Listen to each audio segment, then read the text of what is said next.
Okay, we'll call the meeting to order. Welcome everybody to our council meeting here tonight, and happy Movember for those of you who lost their razors. Oh, actually, I just got interrupted by someone, which isn't that uncommon. But this fellow is owed the right.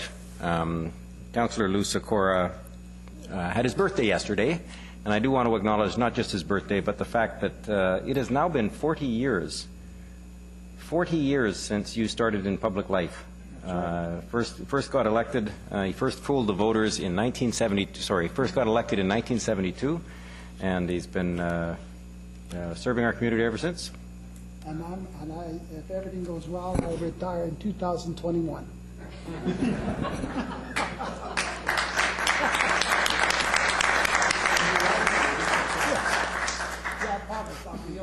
Well, that's earlier than I thought it would be. That's earlier than I thought it would be. Well, anyway, well done, Lou. Okay. Mr. Clerk. Thank you, Your Worship. Our first item tonight is a presentation. We're here to recognize Coquitlam's participants in the BC Seniors Games. Oh, that's me again. Okay.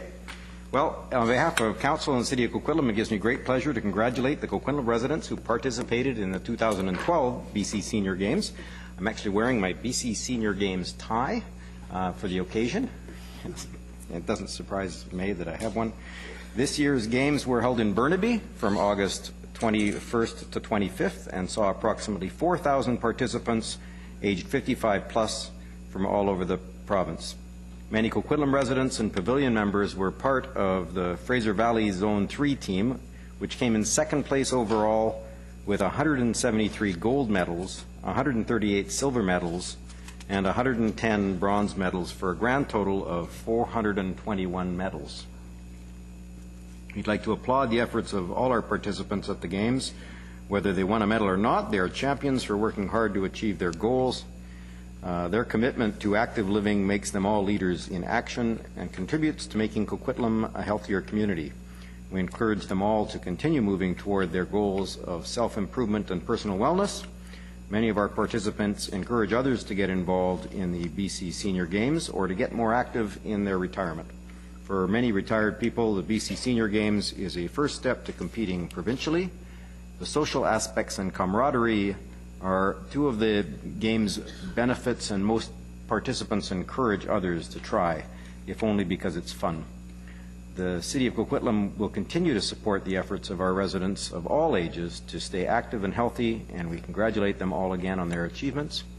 Now, I know there's some Senior Games athletes here tonight, other than Lou,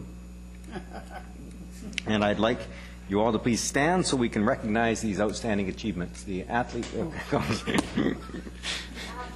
No, no. There we are.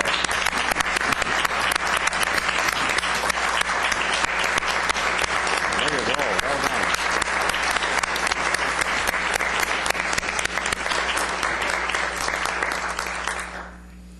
Outstanding. Thank you all. I see some folks wearing the medals too, and I appreciate that very much.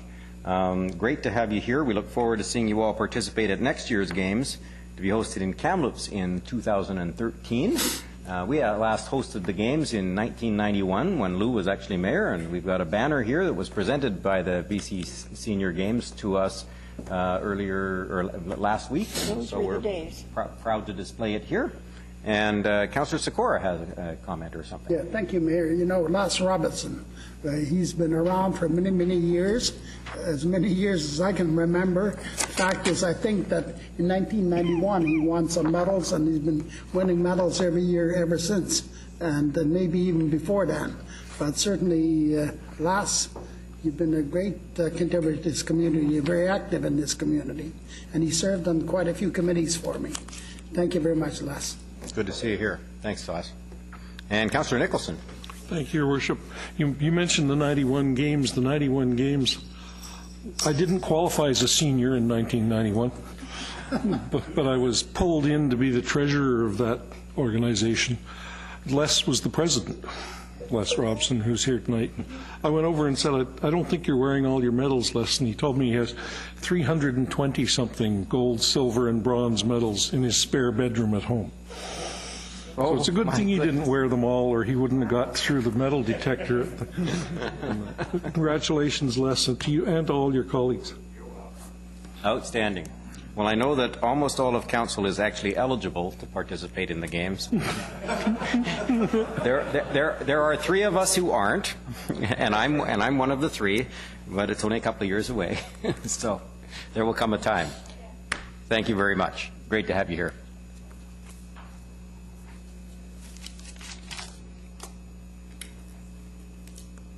Mr. Clerk. Thank you, Your Worship. Our next item is our second presentation. It pertains to United Way of the Lower Mainland. I'd like to invite Mr. Mike McKnight to come forward.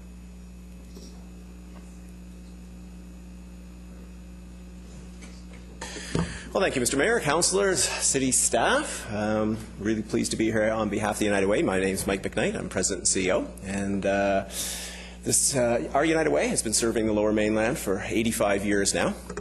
And I just wanted to talk a little bit about, the kind of work we do, the importance of a partnership with the city, because it does benefit citizens. The collaboration that we have helps create change in our community, and something not any of us can do by ourselves. I just wanted to talk quickly about the 3 areas that our United Way focuses on here in the Lower Mainland. The first is child poverty. You may not know that British Columbia has the highest level of child poverty in Canada, and has had for 8 years in a row. Bullying. I go back to poverty. 1 in 5 kids in British Columbia live in poverty, live in poor families. Bullying, which we all have a heightened awareness of now, but the research that we've done finds that about 1 in 3 kids are either bullied on a weekly basis or are bullies themselves. And finally, seniors' isolation, and I guess I join a good majority of the councillors in contributing to the doubling of the seniors population in the province of British Columbia by 2026. And we know that in our province we do not currently have a comprehensive collaborative strategy for dealing with an aging population.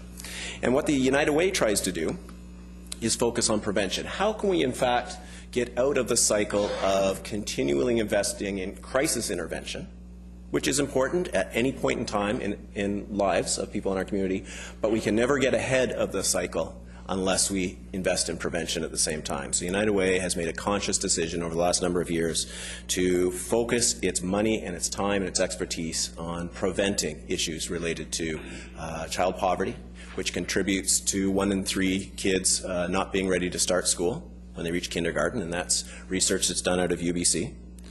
The importance of the collaboration, because change happens not just with money. It happens with research, it happens with good public policy, it happens with citizen engagement, it happens with evaluation, and all of those things combined lead to change. And I just wanted to quickly highlight the kind of relationship that United Way has had with this community over the last number of years. Some of the most recent figures are that collectively, from individuals and corporations in this community, we in the last campaign year, 2010-11, raised $586,000. And through the efforts of citizens across the entire mainland, we were able to reinvest into the community over $1.1 million in social services that are critically important to many of our neighbors and family. And I wanted to point out, because you've just pretty much finished running the city campaign, more or less, raised around $18,000, I think, roughly. I wanted to point out how important it is in terms of the leadership that you show in supporting the kind of work that United Way does and the social service organizations we partner with. Because in order to raise that $1.1 million to invest in services here, it takes that kind of public demonstration of collaboration and support for the agenda that we share together in supporting our fellow citizens. So thank you. It's very important that both council and the city staff here demonstrate that kind of relationship. Well, this is just a toss-in picture that we have with the mayor and one of our mascot. When was that taken? I don't know. And the last thing I want to mention, because it's something quite exciting that United Way is working on, and it's a couple of years ago we started a pilot program. pilot program that was aimed at supporting senior citizens staying in their own home through the provision of non-medical home support. You've probably seen or can imagine that often challenges like transportation, meals, house cleaning, light yard maintenance, things like that are barriers for seniors staying in their own home. And they often get moved to an assisted living facility when they don't really need to, should they get a little more extra support. We started a pilot program in 5 communities across British Columbia. It's called Better at Home, and it provides either volunteers or paid staff to come in and provide those non-medical things to seniors. Seniors who need a little bit of extra support, a little bit of attention, and it's something we can provide either through volunteers or paid support. It was so successful in the 5 communities that in the spring the provincial government gave us $15 million to expand it to 60 communities. And I'm really pleased to say that Tri-Cities has been selected as one of the cities that we will now begin consultation and the creation, the implementation of a new Better at Home program for the seniors in the Tri-Cities area. So it's something we're quite proud of, and we've met with the mayor on it once to provide him a bit of an overview, but in the next few months you will be hearing more about that initiative here as a partnership between United Way and the provincial government and a senior serving organization that will be selected to implement the program. So we're quite proud of it. We're very proud of the partnership that we have with the city and the staff and the council, and we hope it continues into the future. Thank you. Outstanding. Well, thank you very much for your work pleasure. and the work of your organization in our community and across the Lower Mainland. We're great to have you, and thanks to all the folks here locally that make sure this thing happens, because I know that's a little bit of work too. It's a corner of your desk kind of thing, but it's an awful lot of longer hours too. So, yeah, it's nodding away. Really appreciate it. Outstanding. And I do remember the photo being taken. Any questions from council? Seeing none. Outstanding. Thanks. Next item, item 3, is the minutes of the town hall meeting held Thursday, October 4th. Recommendation to approve those minutes. Moved by Councillor Reamer, second by Councillor Nicholson. All in favour? Opposed? Carried unanimously. Item 4 is the minutes of the public hearing held Monday, October 22nd. The recommendations to approve those minutes. Moved by Councillor Sekora, second by Councillor Robinson. All in favour? Opposed? Carried. Item 5 is the minutes of the regular council meeting held Monday, October 22nd, with a recommendation to approve. Moved by Councillor O'Neill, second by Councillor Nicholson. All in favour? Opposed? Carried unanimously. Item 6 is the notes of the Coquitlam River Aggregate Advisory Committee meeting of Wednesday, October 3rd. Recommendation to receive. Move receipt. Second. Moved by Councillor Robinson, second by Councillor Reamer. Councillor O'Neill. Yes, I'd just like to draw Council's attention to this. We didn't have a quorum at this meeting, but we were able to have some fruitful discussions. And one of the things that we learned that I think the Council should be aware of, and that Coquitlam as a whole should be aware of, is that BC Hydro is, I guess any day now, going to be starting, and maybe they've already started, work on clearing some land to make way for the second transmission line going up above the aggregate operations in the Westwood Plateau area as well. And that will mean some logging trucks will be leaving the area with logs, not empty, coming down Pipeline Road or along David. And so I'd just like to make City of Coquitlam residents aware that they are likely to see some logging trucks leaving what they think is Coquitlam land, and that's where those logs are coming from. The city hasn't embarked. The city itself has not embarked on a logging program. This is BC Hydro logging to clear right away to make way for another power line that's been in the news for several years, and on which there's been a lot of public consultation. So I just wanted to make sure people were aware of that. Maybe that City Hall will get comments or calls. Maybe the local newspapers will start hearing about it. Where are those logging trucks coming from? That's where they're coming from. So I wanted to make sure people were aware of that. And that's what I wanted to report. Thank you. No, thank you very much. There's thousands of people at home riveted to the televisions right now, undoubtedly, and they now know. It's good that the now and the news now know the news. Now. I mean, came up right on the spot. Motion is to approve the notes. All in favor? Opposed? Carried unanimously. Item 7 is the minutes of the Tri-Cities Homelessness and Housing Task Group meeting of Friday, October 5th. Recommendation to receive. Moved by Councillor Aspenson, second by Councillor Robinson. All in favour? Opposed? Carried unanimously. Item 8 is the minutes of the Arts and Culture Advisory Committee meeting of Thursday, October 11th. Recommendation to receive. Second. Moved by Councillor Nicholson, second by Councillor Aspenson. Councillor Nicholson. Councillor O'Neill, did you? You did have. I will let Councillor Nicholson start. He's the chair of this committee. Please, we'll activate. There we go. Councillor Nicholson. Thank you, Councillor O'Neill. I just wanted to point out that in these minutes, there's an item called 125th Anniversary Celebration, which almost replicates the presentation made earlier today by Joan Roberts to Council and Committee. The response from the Arts and Culture Advisory Committee was considerably more animated than the response today at Council and Committee. And I think the reason that we didn't sort of jump all over this is that it was quite clear what these people would like to see happen, that they're ahead of the curve on the 125th anniversary celebration, recognizing that that's coming down the road. But I would point out that at the end of the item in the minutes, it says the committee members agreed that planning for the 125th anniversary celebration should appear on the 2013 Arts and Culture Committee agenda. The Arts and Culture Committee, the Arts and Culture community in the city of Coquitlam wants very much to be part of our celebration of our 125th anniversary, and they're looking for all of us on council to provide feedback to them, to suggest ways they could go, and for our staff to work with them as we move forward in planning for the 125th anniversary. Thank you.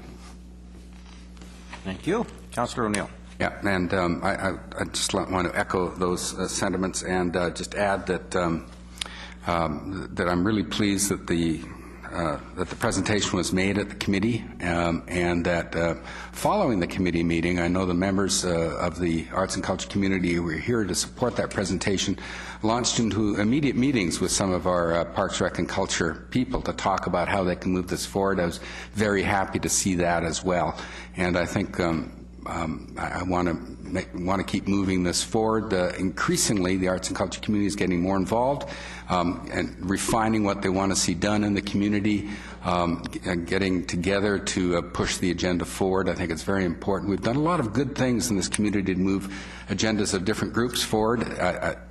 They have the feeling, and I think Council increasingly has a feeling that there's things we can do and should do in the arts and culture field as well, and I support that. Thank you. You and Councillor Reamer.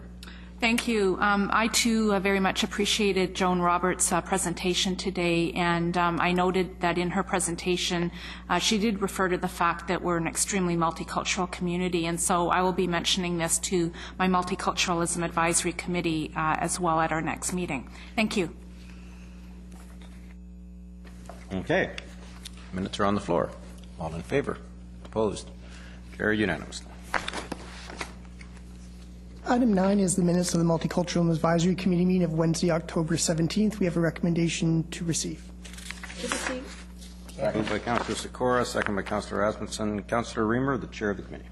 Thank you very much. I was reading over the minutes, and especially in relation to the upcoming motion that we'll be dealing with on the next item, and noted that we hadn't put one important fact into the minutes. And so while we're just moving receipt of these minutes, I will be amending the minutes for our committee at our next meeting, which will then, you'll be approving those at the following meeting. And it just says basically that our Multicultural Advisory Committee volunteers had heard from several event attendees that some information about health services in the Tri-Cities, about the local hospital as an example, would have been beneficial. And so the upcoming item is in relation to that, as well as another presentation that had occurred. Thank you. Okay. Motion is the minutes. All in favor? Opposed? Carried unanimously. And one item on the minutes. Yes.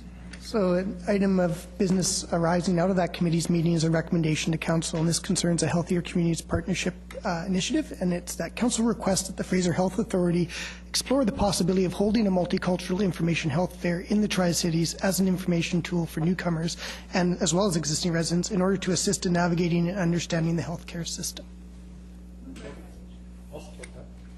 Okay, moved by the Chair, Councillor Remer, seconded by Councillor Asmundson. Discussion on that, seeing none, all in favor? Opposed? That's carried unanimously. Item 10 is the authorization for the issuance of a development variance permit pertaining to 3429 Harper Road. Prior to putting the recommendation on the floor, I would ask the Chair to call for speakers.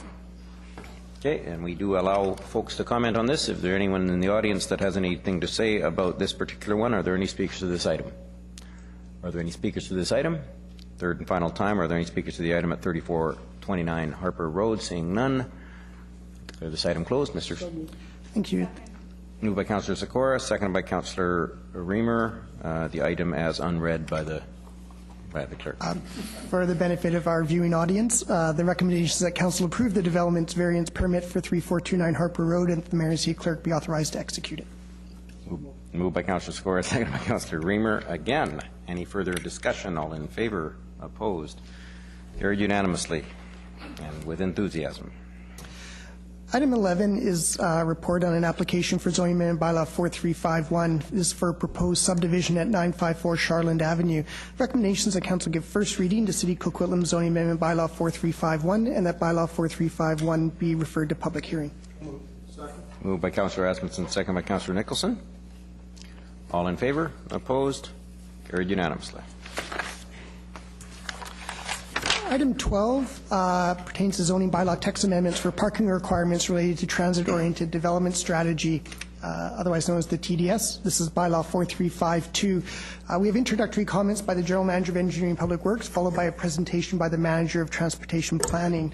The recommendation from staff is that Council give first reading to City Coquitlam zoning amendment bylaw number 4352, that bylaw 4352 be referred to public hearing.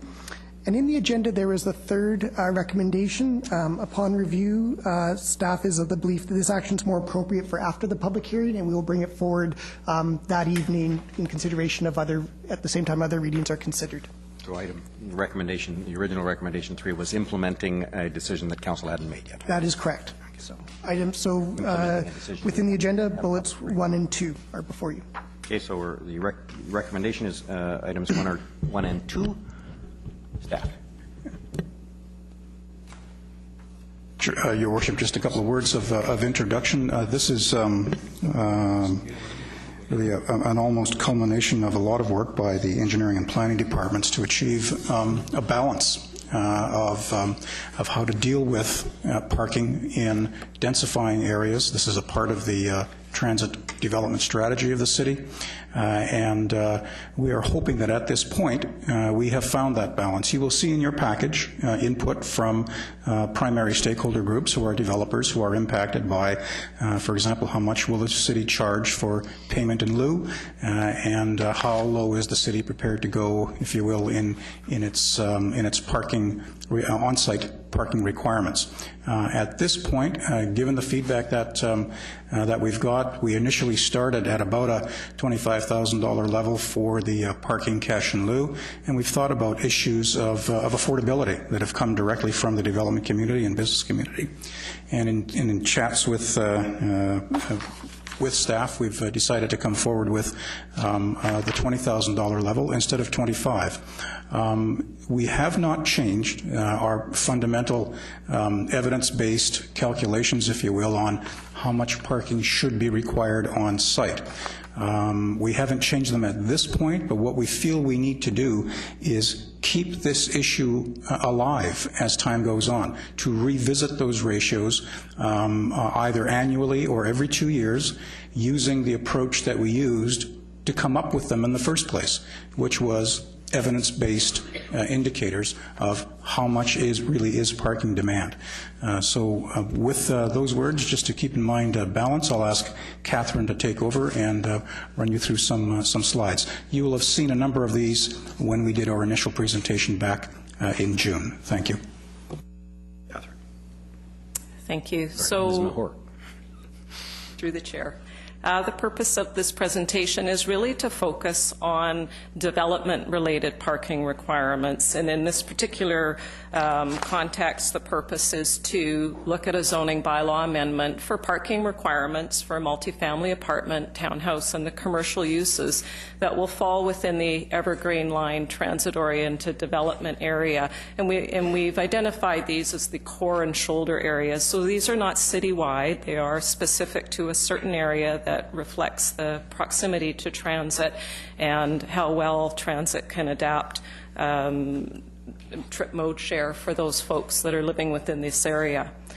In context, though, it does relate to the overall transit development strategy, as well as another number of initiatives that we're looking at relating to parking in the city centre and the other transit station areas. This is the one area where we're looking at the updated parking requirements. It does involve shared parking policies and that move to more efficient use of parking where we do share the facilities between a variety of users. It looks at transportation demand management measures or measures to really promote sustainable travel. And as part of this, it looks at the city moving into the parking supply environment by initiating a voluntary cash in lieu or payment in lieu of parking program. So the fundamental change that's before you with this is to advance a change for 2-bedroom units. The current requirement for 1-bedroom units is 1 parking space per unit, and we recommend that stay at this time. There's been a number of pieces of work that's been done in the region. Our rate for that, we feel for 1-bedroom is fair and practical at this time and reflects vehicle ownership information that we have. But when we looked at the 2-bedroom unit rate, we realized that when in close proximity to transit, based on the information surveys that have been conducted recently, we were a little high at 1.5 stalls. And so that's been reduced by about 10% to this baseline requirement of 1.35 stalls per 2-bedroom plus units. The visitor parking at this time remains unchanged, and what it recognizes is that there are people coming from areas that aren't well served by transit. They're traveling to these areas. They're people that are destined to these areas, and so visitor parking requirements would still remain at 0.2, so there's no change in that. The next significant change is regarding the commercial parking requirements. And in this case, we're simply looking at harmonizing the rates that we would use. They already exist in city centre, and we're acknowledging that in the Coquitlam low heat area, those rates should be used as well. They're all similar transit-oriented development in close proximity to rapid transit. The other element in this is that we would encourage share parking between the uses, and by that what we mean is both physically you can share a parking spot physically between a couple of uses, as well as overall you can provide less if you're having a multiple of non-residential type uses. With respect to the transportation demand management measures, what the proposal before is to codify this in the zoning bylaw, and where developers demonstrate a comprehensive strategy, they would see additional parking relaxations of up to 5%. And the types of strategies we'd be looking at are things like transit passes, co-op car vehicles, so actual purchase of vehicles, as well as the provisions for spaces within developments. Some of the car share companies or car co-op companies are not ready to bring their vehicles out to Coquitlam in all areas yet, and so we have to recognize over time that sometimes there'll just be provisions for future. But in general, we are wanting to encourage vehicle purchase so that within residential stratas, for example, there might be one car that they could then look at a relaxation of up to 4 spaces. So they would need to do quite a comprehensive strategy in order to receive their 5% reduction. For commercial businesses in particular, we'd want to encourage them to, the tenants to join the Travel Smart program, which is the regional initiative that is intended to help businesses look at different ways of travel for their employees, as well as other end-of-trip bike amenities like showers and facilities like that within buildings. The cash in lieu of parking process, or payment in lieu, this is a voluntary program. It's only intended if the developer does not desire to put all the parking on site. It means that the city would top up that supply over time. We're looking at different initiatives in city centre to Coquitlam, but the idea is to have more shared public parking in those areas. The fee proposed as Bill acknowledged was we were initially looking at a fee of $25,000, but it's before you at $20,000. This is a reduction based on the input that we receive, and that the revenues from this system would be to fund both the supply of public parking, but as well as for multimodal transportation improvements, which we see as a real benefit to those folks that are moving into these areas.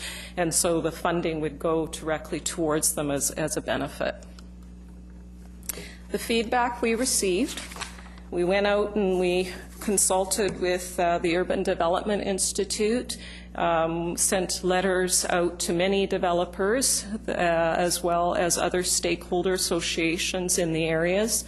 In general, from the development community, there was a desire for lower parking requirements for residential development than what's been proposed. Our response to that is that when we look at the evidence today and the vehicle ownership information, we feel that we have a reasonable level proposed before you to address that at this time. We also acknowledge that over time these levels will change, and that's why periodic monitoring and tweaking of this type of work is important that it occur. We also look at the input we received was to increase the amount of reduction from the transportation demand management strategies. We've proposed 5%, and we've had requests to increase that to a higher number. When you combine the reductions with the base amount, so you have a 10% reduction with the base amount overall, combined with additional reductions from TDM, we are actually right in the range of what's been suggested by the Urban Development Institute for things like the one-bedroom amount. So we feel that the TDM and the lower rate is a good level to start with and will give us an adequate supply. The payment in lieu of parking fee level has been reduced based on input received. There's a mixture of types of parking structures and parking that would be provided in these areas. So in general, the $20,000 fee per space is more of a middle of the road fee to manage that. Anything less than that, it starts to negate our ability to actually provide a supply over time. It would take us much longer to accrue the funds to actually top up the supply. So all of this is around balancing the appropriate supply and demand for an area. One other area was that we heard input on mitigating parking spillover into our streets, and that's an important piece that people have commented on. And we feel, working with traffic operations, that using time limits and or on-street pay parking, like we're doing in city centre, is the way forward in managing on-street parking requirements. The final one was about not setting maximum limits on commercial parking at this time, and that really relates to sort of putting a cap on commercial parking. A couple of pieces on that. Right now there are some very long-term leases in place for some of the large anchor stores, large commercial anchor stores, so it's not actually feasible for us to set a maximum limit at this time. But it is recognized that these things are changing in many regions of urban cities, and so we're not imposing a maximum limit at this time, and we've dropped that initiative. So in conclusion, the amendments before you were adjusted to address many of the comments while providing a step forward. We've talked about the payment in lieu of parking fee being reduced from $25 to $20K, as well as eliminating a maximum parking cap requirement for commercial development. The changes before you are based on observed data and trends that we're seeing, but they're a made-for-Coquitlam model, and they reflect the city policies and our transit development-oriented strategy objectives, and they promote shared parking and multimodal transportation objectives. This is a summary of the on-site parking amendments. Those identified in gray are where the changes would occur for both residential and commercial. It involves actually putting transportation demand management measures right into the zoning bylaw, as well as the payment in lieu of parking fee. The recommendation before you is actually the first two bullets here. We've commented that the third bullet would be deferred and brought back at fourth reading. And so the recommendations are to move this to public hearing. And we just wanted to end this with some next steps. As alluded to earlier, this is really one of the suite of initiatives that deal with parking and the changes that the city is going to experience over the next few years. Other reports that have been brought before you deal with on-street parking and pay parking initiatives in city centre. Next year there'll be an expansion of that, the Phase 3 perspective as part of that. The second item, reviewing the management and utilization of existing public parking lots in city centre, relates in as well with Evergreen coming and that demand for park and ride initiatives and longer term duration parking. We'll be continuing with looking at planning for a new public parking supply, and this is really where to locate, how much parking do we need to provide over the next 20, 30 years, and what type of sites would we want to protect or initiate for placement of parking structures. Also, how could we partner with developers to provide floors of public parking, perhaps in community facilities that are yet to be built. The parking strategies for sharing parking there's some policy work that also will be done as part of the housing affordability initiative. So we're not, there'll probably be new parking requirements as part of that work. And then also to look at policy development as part of the city centre area plan and the Coquitlam neighbourhood plan that encourage area-wide shared parking initiatives. Thank you. Thank you very much. I'll start with Councillor Reid. Thank you, my favorite subject. This bylaw, or zoning amendment bylaw, has the ability to change our neighborhoods. This is really an important bylaw. I know the folks at home, and hopefully you're right, Your Worship, that they're all sitting home patiently watching us. But I want them to come to this public hearing, because this bylaw is the one that is going to, for the next many years, govern how the parking is in all the additional density they're seeing in their neighborhoods. We have to think about what happens when people buy condos and have 2 cars but only get one with their suite. Where's the second car going to go? Obviously on the street, it's the spillover we've spoken about. We have to know that the amount of parking that we've got is enough, and you say, but not too much. Perhaps not too much, but when you have 2 SkyTrain stations in the immediate areas that this affects, I don't think there's ever enough parking. I giggle when I read the response of some of the folks that have sent here. I've actually had conversations with them over this, and I keep saying they keep saying it should appear to the buyers that they receive a direct benefit for not having a parking stall. And I totally agree. So sell your suite without parking and sell it at a lower price. You know, if you're going to play the game, play it properly. What I am concerned about is if we don't do this right, we're going to end up like around the Victoria Drive area where there is no public parking, there's SkyTrain, and no one can park on their street. And people are sort of hanging into their driveways or hanging out of their driveways. And we're still going to be a bedroom community. Once we have that big circle around the SkyTrain station, outside of that, I worry about spillover. You're darn right I do. So I want to know that I'm providing enough parking. When I talk about the town centre area, or even Coquitlam, folks coming from where Councillor Robinson lives up in the Ranch Park area, are they going to wait for half an hour to get on a bus to get to the SkyTrain? No, they're going to need some place to park.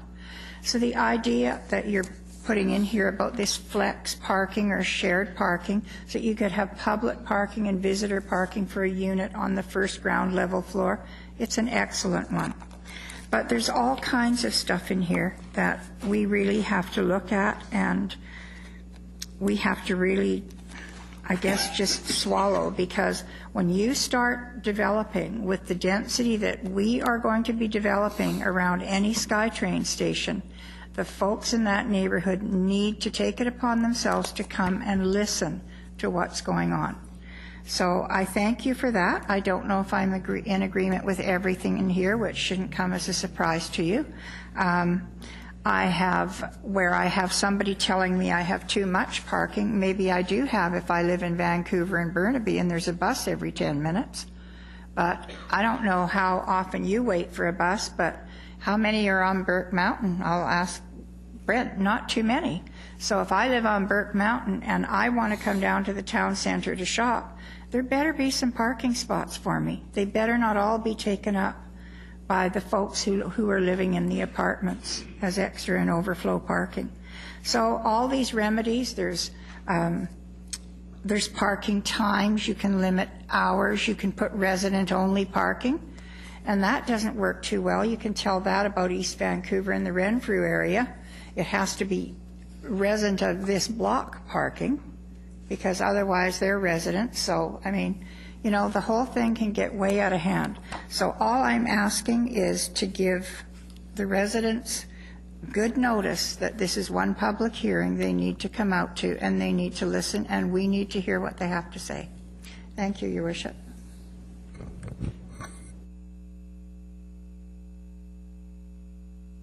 Councillor Asmussen.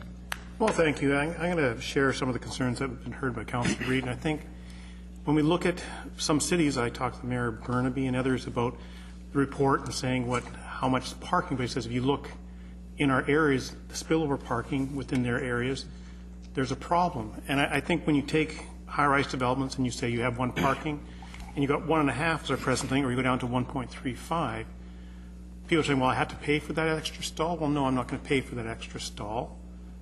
So I will take my other car and I'll park it on the street, or and it'll overflow into certain areas. You know, if you provided, let's say, 2 units per unit, 2 parking spots per unit, they'd probably all be used. You wouldn't have so much overflow. But people will look at a development and say, okay, it's X number of dollars, and if I want another parking spot, I got to spend another $40,000, and they're a young couple, they'll say, no, we'll forget that. I'll find somewhere else to park, and I'll park it on the street. It'll be in that overflow situation. If the developer wrapped that whole thing into the whole price of two parking stalls, they'd be used, you wouldn't have that same situation. So I think a lot of times we look at buildings, we look at the use of the parking within the buildings, it becomes a financial question, not about the need of parking, the people that are living in those buildings' need for parking. My other issue comes up with is that we're taking our 1.5 spaces that we're using presently. We have our variances coming forward of 15% or 20%. And we've been kind of pushing back as a council saying, no, 8, 10%. But what we're saying here now is we're going to take our present rate, drop it by 10%. So we're basically giving what we would consider a 10% parking variance as an adjustment down. Plus, we're going to give another 5% if you do some bike share or anything. So you're going to get, from our present standard, a 15% reduction in a parking standard. That would have come to us at this present time as a variance report of about 15% or 20% to consider. The other issue is that now when the threshold for what we would call our cash in lieu to build destination parking. Because there's two areas here. There's the parking for the people that live in the unit, and there's the parking for the destination. And I'm concerned about dropping it down to $20,000. I would rather keep it up around $23,000, $24,000, because we need to, if we're going to do these reductions, we need to create in these, at the town center, Coquitlam, where these stations are, destinations parking, because people, there will be businesses in there, entertainment within there, that will drive people that need to drive to get there. And we have to balance that need off and keep that as a desirable area and not having that parking once again spilling out blocks and blocks. I go into, as Councillor Reid said, you go to Renfrew, you go to Victoria Drive, you may drive down about 2.5 blocks down just so you can find a place to park. And people will do that to save a couple of bucks. And it spills out on those communities. So I'm concerned about this. I'm going to let this go to public hearing. I want to hear what the public has to say of their concerns. I do note that we do have one of the lower parking requirements for one bedrooms already within it. And one of their letters was complaining that we should even make that lower. And I'm going, like, whoa, hold a second, we're already at the lowest and you still want us to go even lower than that? So, and I know some of the issues haven't worked. When you take University up at SFU, they talked about all this. They had to buy a parking lot from the university to help deal with their development up there. So they were lucky at that. But I think Councillor Reid pointed out, when we make this policy, we're going years down the road, and if we got it wrong and there's not enough, we're going to have a problem here. So my two issues is I just want to have a better clarity on the reduction we're already giving of 15%.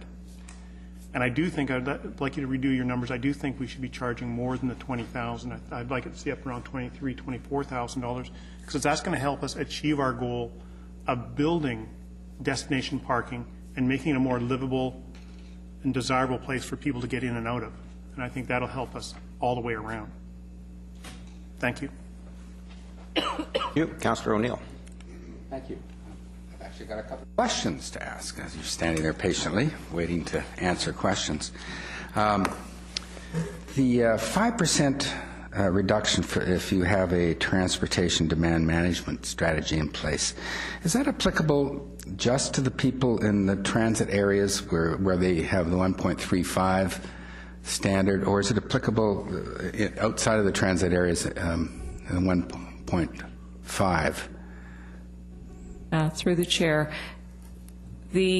all of the changes proposed that would be in the zoning bylaw will only reflect the areas that we call this transit-oriented development strategy corridor area. For the core and shoulder areas, that's what it's defined on.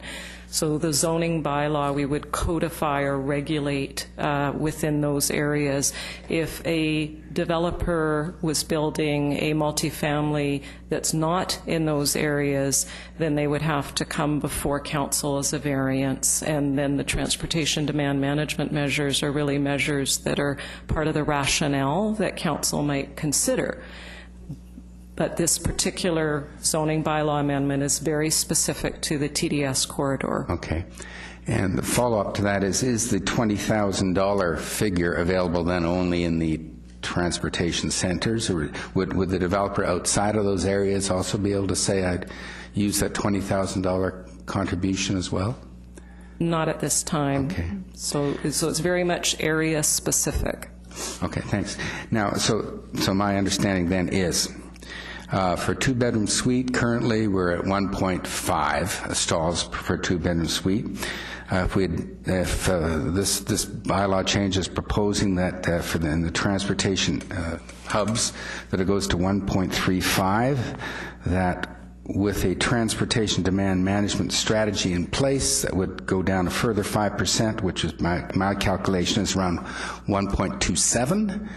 And then on top of that, if you can get that down even further by paying $20,000 per stall. So it could go down to as low as 1.00 for a two-bedroom suite if the developer wanted to pay all that money in. Yes, but the idea, and that was why we have the voluntary cash in lieu, is that the city could top up our own public parking facilities. So it's a quid pro quo. I mean, there's if you get too I understand low, that. Yeah. Okay. And okay, so that's sliding scale. Then I understand that. And can you explain how the $20,000 figure was reached again? Anyway, can you explain that? So typically, a parking space costs somewhere in the range of $30,000 to $40,000, depending on if it's to build a developer's cost to build that space. Yeah, and the reason it would range is for underground parking structures is the most expensive, and then above ground parking structures are a little less expensive. So $40,000 per space is sort of typical. If you're going underground 1 and 2, you're going under the ground. The average across the region for existing payment in lieu of parking programs is about $27,000. So we looked at sort of what is the fees that other municipalities are charging. Of the municipalities we looked at, the average came in, but some of those municipalities are charging $15,000 and others are charging $35,000. So there's a real range across the region. The piece, we came through with a $25,000 initially, but we did receive feedback from the development community that they felt that this was a bit steep. They also commented that on 4-story walk-ups, like the Mosaic site, and not that developer, but that type of development of 4-story walk-up that has 1 level of underground, that the cost of $40,000 per space was a little bit high. And so based on the input that we receive and our understanding of what parking costs are, we reduced the amount to $20,000. We did do revenue forecasts around that number to see what the implications would be. And so we also sort of tested out on approximately what that would mean, what the implications annually would mean to make that change. Okay. Now, speaking of implications, that leads into my next observation, and really my question to you is stop me when I'm wrong here. That's not a question. Please, that's a request. So, that's an invitation, yes. I resisted. Thank you. Stop now. Right. The rationale, one of the rationales we hear for reducing the parking requirement is that it will better reflect the preferences of the younger condo buying public, and it will make the condos more affordable because they don't have to pay for the extra space that they're not using, right? Okay. And however, the benefit they might receive for not having to pay for that parking space, presumably if it's passed right on to them, maybe a $40,000 benefit, all of a sudden that's going to be half, because actually we're going to make you pay to build a parking lot over there that you're not going to use because you don't have that car anyway. So the buyer, who we kind of are leading to believe is getting a great benefit, $40,000 benefit, let's say, without adjusting the figures, is actually only going to be getting a $20,000 benefit. That the buyer is going to have to, because the builder is going to pass on that $20,000 cost to the buyer. The buyer, through an increased price that the buyer pays for the condo, is going to be funding that parkade that the city wants to build a couple blocks away. Is that essentially right? Well, there's 2 reserve funds before you, one of which is for building a parking supply. So potentially the folks that are in the area could conceivably and theoretically be contributing to that. The piece around the second reserve fund, though, is to fund multimodal transportation improvements. And so that is a direct benefit to those folks that will be living in these places. When we started this process, one of the principles that we were advocating is that residential should really provide their own needs. So and that was sort of one of the principles, and non-commercial or non-residential would be more the one that you would share and you would want to have use public facilities. But the reality is that the residential multifamily developers may want to use the voluntary cash in lieu, but it is a voluntary program.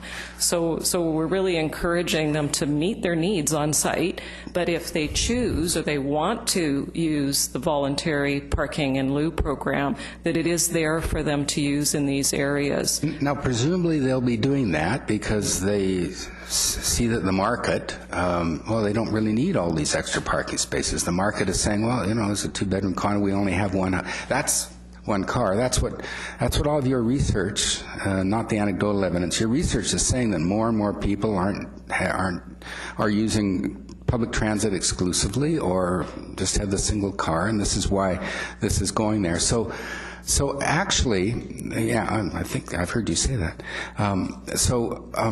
Actually, so the market is saying, and this is why the builders want to have fewer parking spaces, that we don't need all these parking spaces. And we're actually going to be saying, well, we don't want you to go too fast that way. We want you to pay $20,000 for every stall that you don't want to build, even if the market is saying don't build it, even if the people wouldn't have bought it if it was built. And so my bottom line on this, not asking a question, that if Councillor Asmundson is saying go up to 23 or 25,000, I'm saying go down to 15,000. Okay, it's because this is pretty steep. If there's actually, if the builder wants to do it, there must be a good reason why the builder wants to do it. That the market would be telling the builder yes or no. The builder wants to meet the market demand. If the market isn't demanding 1.5 or 1.35 stalls per two-bedroom condo, then let's make it a little easier for them to get down below 1.27. Thank you.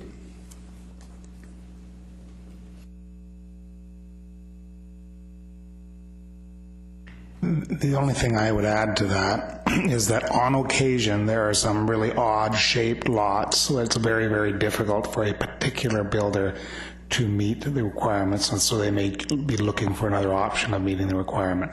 So they may choose to do this other way. That's just the only little nuance that I would add to that. Thank you. No. Now, would Councillor O'Neill, when a developer wants to seek what's the word? Not exemption, a variance. There would, in an odd-shaped lot situation, the only way that the developer could get out of it is to pay the $15,000 or $20,000 per stall. The developer wouldn't have the ability to seek a variance based on hardship, or would the developer? My understanding of the bylaw as written, the method of first recourse would be the pay in lieu would kick in. Council will have to struggle with those issues on that aspect, but this tool that we've highlighted is a tool that actually the development community understands and partially sees it to its own benefit as well. And also is a bit of a hedge, a bit of an insurance policy for us with respect to, because we are getting into a situation where it's not absolutely clear, and so it's a bit of an insurance policy, so there will be a fund that if parking absolutely is needed, there is at least some funds that were generated by development that can be deployed for that use. So there's a number of different aspects to that. Through the chair, I just want to add another thing that often happens with these development sites. Because it's a number crunching exercise, sometimes the developer is faced with a situation where they have like 2.5 levels of parking. They'll have one floor parking and then another, but they have a half a floor. This gives them flexibility about dealing with that half a floor of parking that they might want to provide, or it would allow the city to step forward and partner with the developer to provide public parking in that space and actually add a bit more. So right now we don't have any tools to do that, this is a tool that we can start to do that with. And we would be looking for those opportunities to partner with developers so that you're getting highest and best use out of the site, maximizing the parking, and looking for those ways to form partnerships. Flex parking. I see the general manager of planning is champing at the bit here. I hesitate to jump in, but just a couple of comments made. As Peter said, Mr. Sutherland said, on awkward size and shape sites, it can sometimes be a challenge getting all the parking if you want to max out the density. And also, as Catherine said as well, sometimes you get in that kind of in between. Do we go one floor down or not? But to directly answer Councillor Neal's question, right now they can apply for variances on those sites that are in awkward configuration, where it's a challenge to meet the parking requirements as per the bylaw. So that is always there as an option. And we've seen parking variances over the years, and because of increasing concerns, the extent of those variances have tended to diminish over time. But still, there are those situations where on those lots it's problematic. The real advantage of this system here, to my mind, is it, as Catherine says, it sets it up front so the developer knows going in that on that awkward shaped parcel, or they get in between 2 and 2.5 levels, at least they know that under the bylaw it's there sort of set out so there are a graduated system they can reduce their parking the parking provided. So rather than wait until later in the game, they go through the rezoning process, they get the development permit, and the development variance is part of that. It puts it way off down the line. There's an uncertainty there that lingers over the project. So I can see that it would be advantageous for the development community to have that known up front. And there's a variety of options here. They can go with a slight variance with the TDM stuff, and yes, we acknowledge that now, we encourage that now, and that's one of the bases, the rationales for reducing parking standards. But with the payment in lieu, it takes it to a new level, and it's setting up a system focused in these transit areas that will provide some cash flow towards those transportation improvements that Catherine talked about, but also to start building a little bit of a piggy bank there to come up with some other alternate off-street parking supply that we will see needed in these areas. So just a few comments there. Thank you. Thank you. Councillor Sekora. Thank you very much, Mayor. I've listened to this conversation. Very good comments from the council members. But I think what we're doing here, we're digging ourselves a deep hole in here. One that the city will never come out of if we go this route. Okay? Number one, first of all, we deal with UDI. Who is UDI? There are a whole bunch of developers that belong to UDI. So why are we talking to UDI? Of course they want less parking. Of course they want all these wonderful things. It just doesn't happen. See, now, when the SkyTrain comes along, rapid transit to Coquitlam, you can have all the people living in these apartments, they're going to be grabbing the street parking that's available to jump on a SkyTrain to go somewhere. It's for just common sense. Transit is not building park and ride. So are we going to take our own city land that's worth millions of dollars of taxpayers' money and build park and rides for people to be able to park? I don't think so that I'd support something like that. I couldn't support anything like that. It's wasting taxpayers' money. Now, when you're talking, will the units be sold for less because there's less parking? I don't think so. I don't think for 1 minute that the units would be sold for less. That they're saving $20,000 per unit or $30,000 per parking stall, that somehow the unit will be $30,000, $40,000 less. It's just not going to happen. It's a dream. It's a dream. So, and somehow you mentioned about that if there's 2.5 parking floors, that half a parking floor will be used for public parking. By who? You think that the developer, for 1 minute, or the strata council will go out there and police it on a daily basis for public parking? Of course it's not going to be. You know what they'll do? They'll rent the stalls out.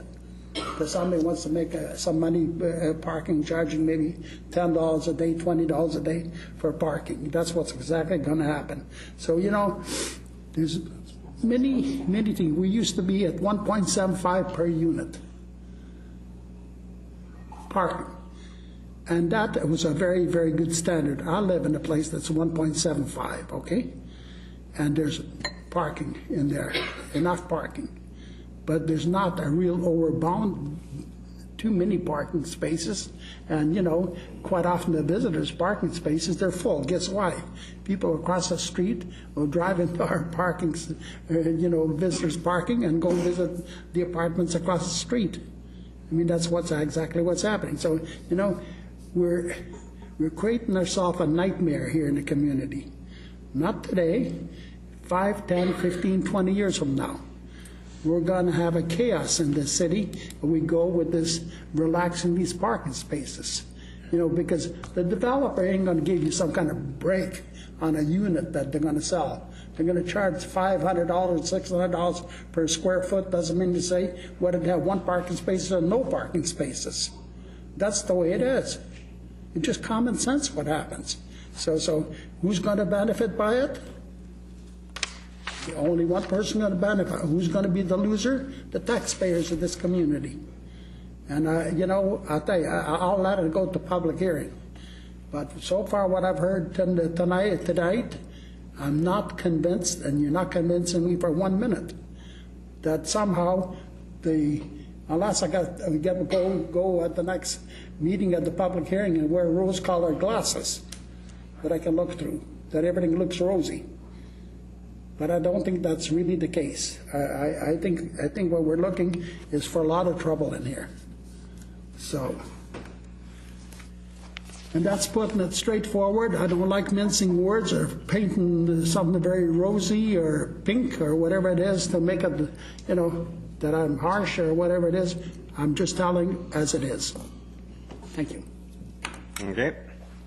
I have myself on the list. I'm not going to take that same position because every other jurisdiction that has had rapid transit has had to do this. This is not something they've opted to do. This is something you have to do.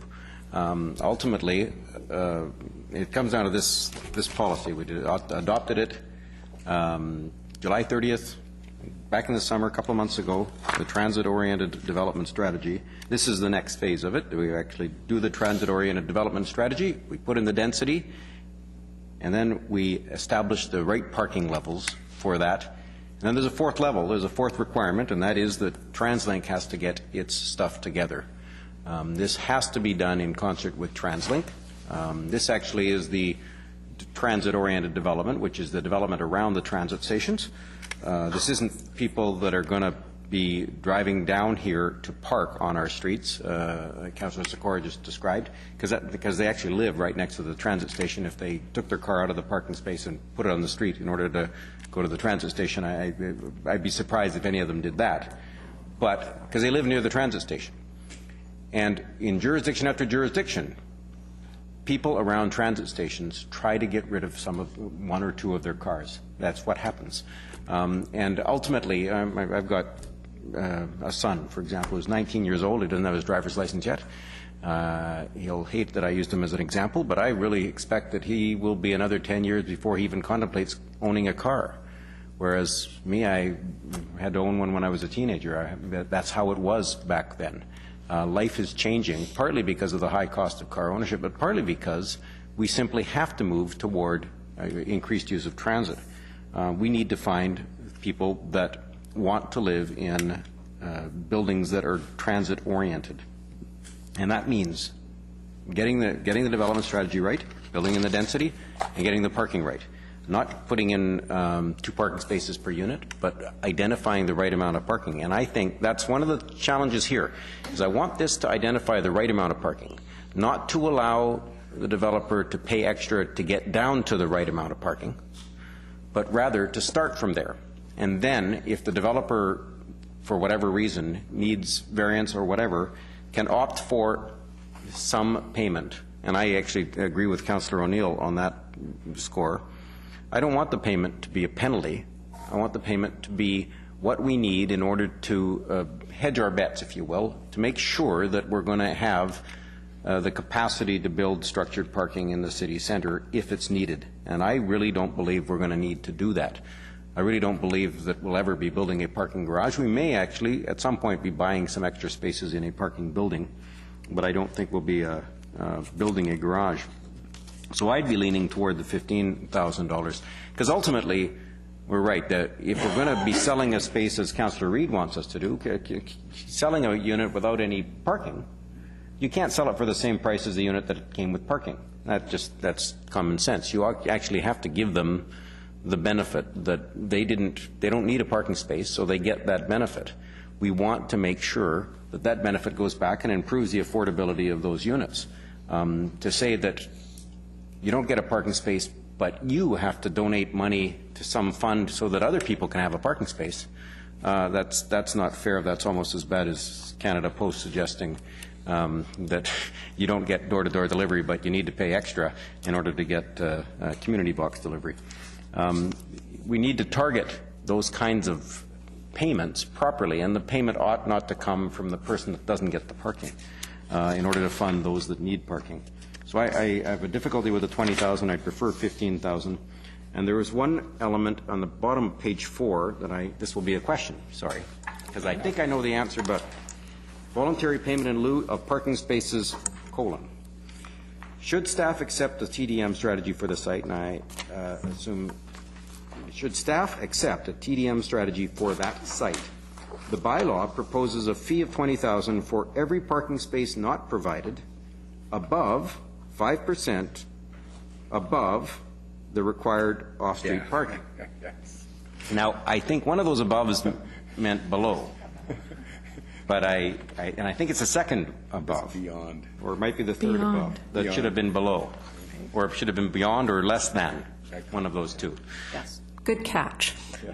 Yeah, so the intent of this is that you have a base parking requirement. They would take a 5% reduction with the TDM, and then beyond that, so it's sort of a beyond that, then they would fall into the voluntary payment in lieu.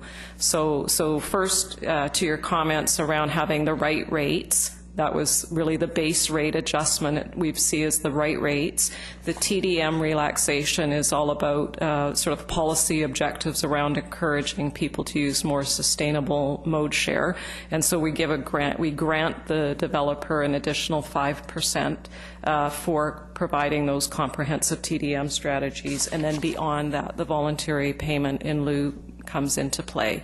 And we felt it was a payment, not a cash cow in any way, shape, or form, that is very much the last step, and that the parking requirements that are before you would get to that step would be reasonable for the development community. And I appreciate the second half of the answer, which was the answer to an earlier comment I'd made. And so, but related specifically to this, it ought to read then, for every parking space not provided beyond 5% below the required. Okay. Yes. That's how I thought I'd interpreted it, but it wasn't entirely clear. Ultimately, we have to get this right, because I don't want a bunch of empty spaces any more than I want a bunch of cars without spaces in our city centre. And when I mentioned that TransLink has their work to do, it's because the rest of Coquitlam doesn't have any buses to get down to our SkyTrain. And right now, every discussion we have with TransLink says, when we're not thinking of adding buses, we're actually contemplating a removal of buses from the streets of the suburbs where they don't pay for themselves because of the high cost of bus drivers. We need to get we need to get TransLink thinking about how do we make it so that communities like ours, communities that are developing transit-oriented neighborhoods like Burke Mountain, will actually have transit-oriented neighborhoods, that is, neighborhoods that are served by transit. Here we are 4 years into Burke Mountain, and we still haven't got a bus up there. And so what we're ending up with is homes that we're designing that will have one space for one car or 1.5 cars per unit, are ending up with 2 cars per unit because they don't have any buses. And once we put a bus up there, TransLink will be completely shocked that no one gets on the bus because they all have cars. So this has to get fixed. TransLink has to get this together, or else we're not going to have enough on-street parking in our city centre, not for the people that live there, but for the people that live elsewhere in Coquitlam to come down to get on SkyTrain, and that's just ridiculous. So, however, I say this every time we have a meeting of the Mayor's Council, and they're not listening to me, so I thought you might listen. Huh? Thank you. Thank you, Councillor O'Neill. Councillor Robinson. Thank you. So this is one of those ones where everyone wants it, no one wants to pay for it. I recognize that what we're trying to do is predict into the future. And I too think it's really important that we hear from the public on this and that they share with us their concerns and their what they anticipate. Because none of us has a crystal ball, and I bet 20 years ago, Councillor Sekora, who was Mayor Sekora at the time, could not have predicted how much cycling would go on in this community, that there'd be electric cars and smart cars. So we're trying to predict 20 years from now what will be the preferred mode of transportation. Hopefully it'll be transit, but who knows. So I do have a question that has to do with what I would like to call as the evidence-based part. So the communities that are finding that they have too much parking, these are communities that are well served by SkyTrain, and are they served well by bus service? The study that Metro Van did when they actually did the survey is they looked at areas both along the rapid transit line as well as areas that have what they call frequent transit service, which is bus service that runs 15 hours a day, 7 days a week, 15-minute increments. And they did, so the survey was done both in areas well served by rapid transit as well as these other transit-oriented or bus route areas. And did they look at places that are not well served, that get every 30-minute or every hour? They did have information that was what they call beyond the frequent transit areas, and so there was data that we were able to look at through the surveys based on that. But we also looked at our own data here because we don't have rapid transit yet here in Coquitlam. What we do have is the 97B line, which is a frequent transit route, and is really our main frequent transit route right now. So only. Sorry? It's our only? Yeah, it is. although the 143 is now frequent, right? They just amended that in September, so it's now a 15-minute.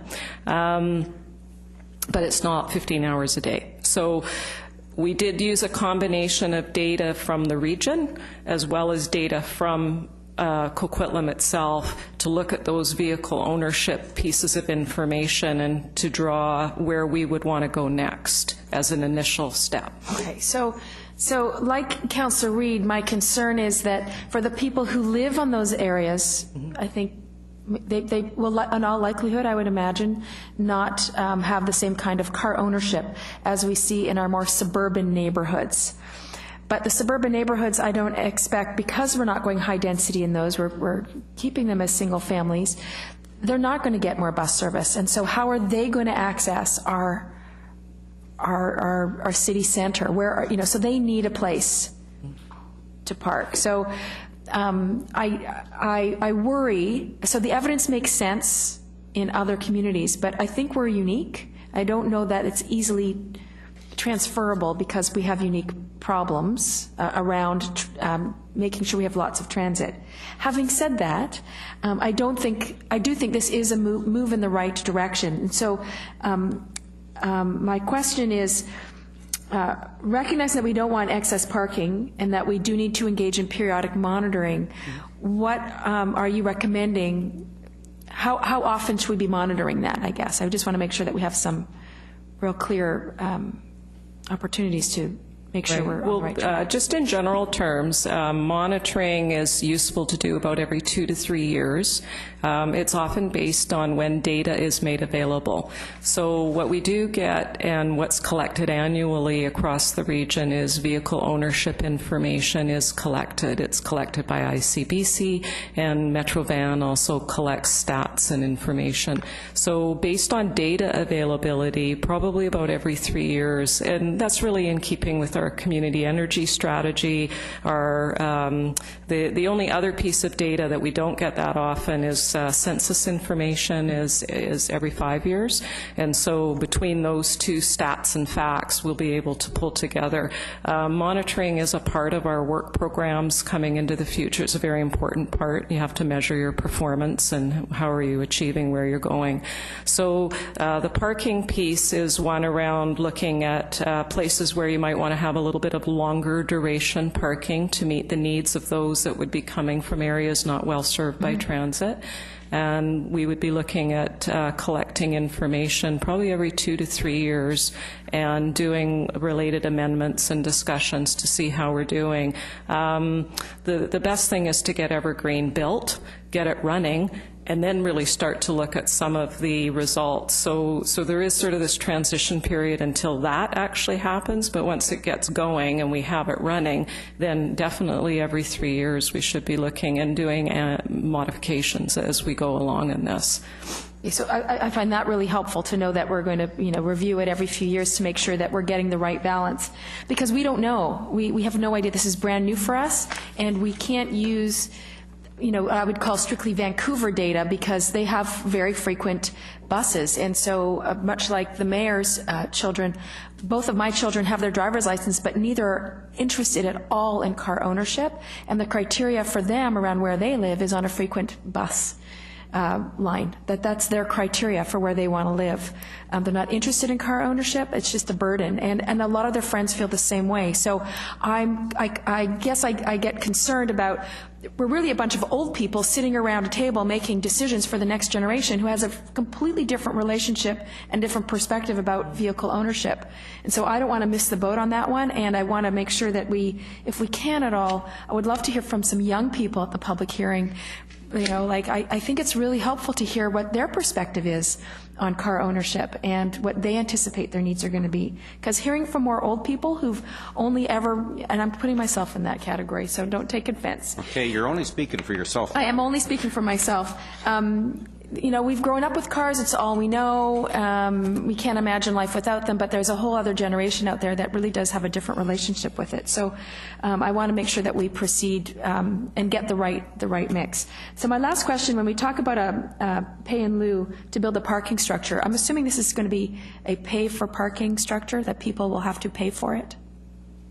Generally, yes. Okay, so it will generate revenue in terms of also covering its own costs and maintenance and perhaps even some of the capital costs and all of that. So again, it's one of those, what's the sweet spot? Because I would like to see some uptake on that from the development community, but want to make sure that it's also affordable parking so that when those old people who, like me, drive down from Ash Park to park in this parking structure, that it's not going to be prohibitive, and I'll wind up taking up some free parking wherever I can find it.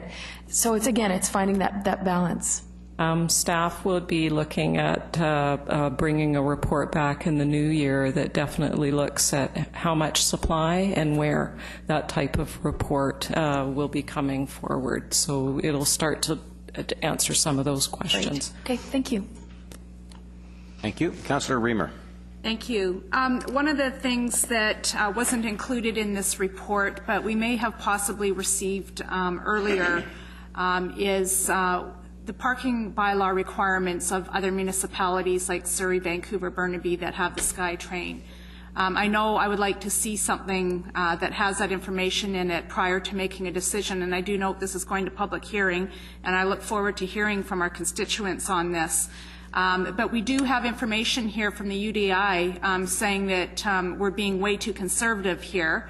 And then we have some council colleagues that think that we're not being conservative enough. So I'd really be interested in knowing what other municipalities are doing. I do understand that there are differences in the level of bus service between the various communities. I also know that we've heard from our colleagues in other various communities about the state rapid transit and parking and things like that. And so if I had that information in front of me before we're asked to make our final decision after the final hearing or at the public hearing, that would be appreciated. Yeah, we'll gather that and give it as a memo format to council so they have it available. Okay, thank you. Thank you. Councillor Nicholson. Thank you, Your Worship. I was trying very hard not to speak on this and just sit and wait for the public hearing and get all the wisdom of all the public. But I want to add to Councillor Reamer's point. I would like to know what other communities are doing. But those other communities made their decisions earlier than we're making our decision. And they have some experience now. So I'd not just like to know how they're doing and what they've done, but how it's working for them. What's the on-street parking like around the places where they reduced the parking requirements? That kind of thing. I'm not going to go any further than that because I don't even want to think about how you're going to answer this. Thank you. You've got reprieve. Okay. I don't mean you should answer it. Oh. There you go.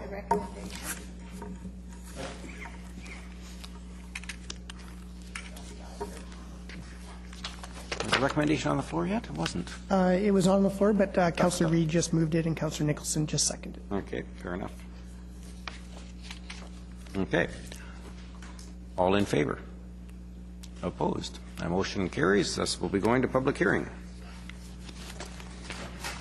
Next item, item 13, pertains to local area services and proposed policy changes.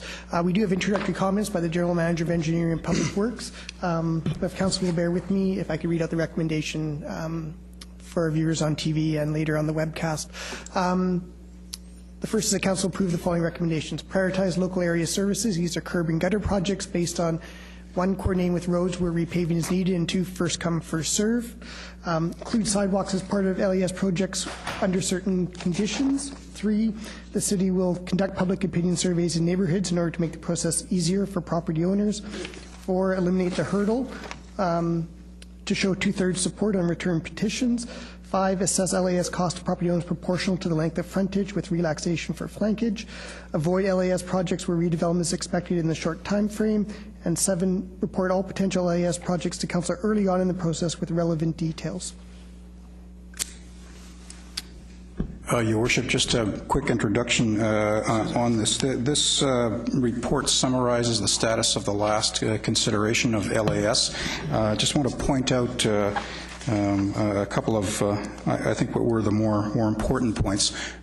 We have left out for now addressing the issue of the 3 LAS projects that went ahead over the past 10 years. There was discussion last time about bringing those projects into the new cost share regime. What we have found out in chatting with the finance department is that it's not just those 3 projects. We simply need more time to think that issue through because it's not just those 3 that might be affected. So we don't have a reference to that issue in these recommendations because we simply need more time to take a look at the issue of precedence, and we will come back with that issue in the new year. The other point was brought up, I think, by Councillor Nicholson with respect to the let's call it the hurdle, and we did do a quick survey. There is one that does it, and that is City of Vancouver has a 2/3, let's call it, hurdle rate. However, they don't even have an active program at this time. The municipalities that we did survey who have active programs have a 50% neighborhood acceptance rate, which is the community charter bar, if you will. Those details are in the report. Thank you. Okay. Any discussion? Second. Moved by Councillor Reid, second by Councillor Nicholson. All in favor? Opposed? Up till now, we were unanimous. Councillor Asmussen's opposed. Motion carries. Item 14 pertains to the Austin Heights Business Improvement Association. Recognitions that Council directs staff to initiate the process to renew the bylaw necessary to fund the Austin Heights BIA in accordance with Section 213 of the Community Charter. This is local area service on Council initiative, subject to petition against. Moved by Councillor Reamer, seconded by Councillor Nicholson. Any discussion? Anybody opposed to this? I see them in the audience here. All in favor? Opposed? The motion carries unanimously. Austin Heights, well done.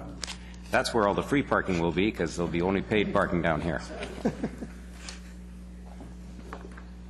Item 15 pertains to development cost charges. This is our DCC bylaw, and this is number 4339. The recommendations of Council give first three readings to development cost charges bylaw number 4339. Moved by Councillor Asmussen, second by Councillor Reamer. All in favor? Opposed? Carried unanimously. Item 16 is the Metro Vancouver Board and Brief from their meeting of October 12th. Our representatives are available to respond to questions and the recommendations to receive the brief for information. Moved by Councillor Reamer, seconded by Councillor Nicholson. All in favor? Opposed? Carried unanimously. Your Worship, that's the last formal item on this agenda. Okay. Before we adjourn, I just wanted to acknowledge that on Sunday we will be recognizing Remembrance Day, which means that there is no council meeting on Monday. But I'm actually changed tie already. I've got the Royal Canadian Legion tie on in commemoration of Remembrance Day and our veterans, who will be acknowledging those who we've lost. So we ask you all to join in on the celebration at the Cenotaph at 11 o'clock, or just earlier than that at Winslow Gym at 10 o'clock. And as is our requirement, we have a question period for any questions on tonight's agenda. Seeing none, a motion to adjourn. Moved by Councillor Robinson, second by Councillor Reamer to adjourn. All in favor? Opposed? Carried unanimously. Any questions at all? Seeing none,